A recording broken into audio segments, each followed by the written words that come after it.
নমস্কার। আজকের ভিডিওটা বাংলাতে করব, ঠিক আছে? কারণ আমি বাঙালি মানুষ, যেহেতু আর যখনও কোনো ইম্পর্টেন্ট ভিডিও নিয়ে আসে তখন আমি এসএমএসে নিয়ে আসি। যেহেতু আজকে বাঙালি, তাই বাংলা হিসাবে আজকে ব্লগটা করব। যেহেতু আজকে রাখি বন্ধন, সো সবাই রাখি বন্ধন বাঙালিরা বিশেষভাবে বহুত করে মানে।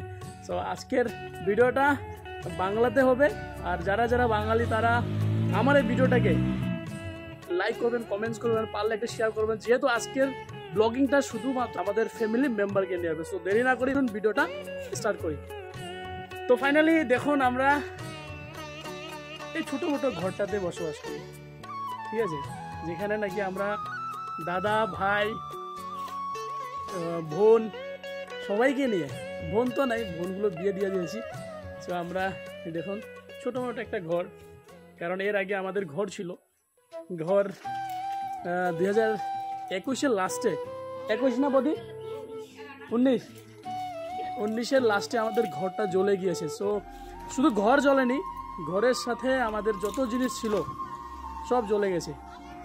তারপরে এই আমাদের দেখুন বদি, বদি দেখছেন, বদি মাত্র আমরা গরিব মানুষ বললামই যেন যেমন তেমন ভাবে দেখছেন ঘর লেপা পূজা করেছে, যেহেতু রাখি বন্ধন। আর আমাদের লিটল কিউট মাদার কেটা, বাপরে বাপরে বাপ, দেখেছেন? হ্যান্ডশেক দাও, হ্যান্ডশেক, হ্যান্ডশেক দাও, বাহ বাহ বাহ, তুমি হ্যান্ডশেক দাও, বাহ বাহ। পরে মাঙ্গ কত বছর আগে না ঘর জ্বলছিল প্রায়? হ্যাঁ 3 বছর হয়েছে। 3 বছর। তো 3 বছর আগে মোটামুটি ভাবে আমাদের একটা ছোটো মোটো ঘর ছিল, মোটামুটি ভালোই ছিল, এর থেকে ভালো ছিল।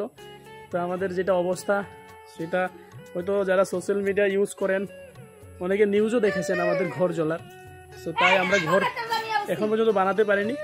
আর আশা করি আপনাদের সাপোর্ট থাকলে এই ব্লগ দিয়ে, হয়তো আপনাদের আশীর্বাদ পেয়ে, ব্লগিং করে হয়তো একদিন আপনাদের আশীর্বাদে, আপনাদের ভালোবাসা পেলে হয়তো আমি একটা ভালো ঘর বানাতে পারবো, যেখানে মাকে, বাবাকে, সবাইকে নিয়ে যাতে সুখে শান্তিতে থাকতে পারি।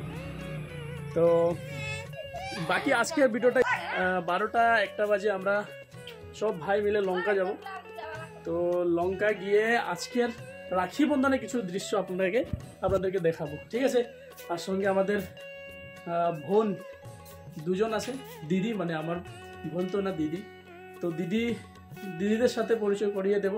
তো আজকে পর্যন্ত এখন এখানে থাকুন, পরে পরবর্তী আপনাদেরকে আমি দেখাবো আমাদের 3জন দাদাকে পরিচয় করিয়ে দেবো, সরি আমার দুজন দাদাকে পরিচয় করিয়ে দেব। তার সঙ্গে আমার পরিবারের দিদিকে, আর তার সঙ্গে আমাদের জিজুকে, ভাগনাকে, সবাইকে পরিচয় করিয়ে দেবো না, ঠিক আছে? তো এখন এখানে আমি রাখি, বাকি সময়টা পরবর্তী বিকালবেলা বা দুপুরবেলা আপনাদেরকে দেখিয়ে দেবো।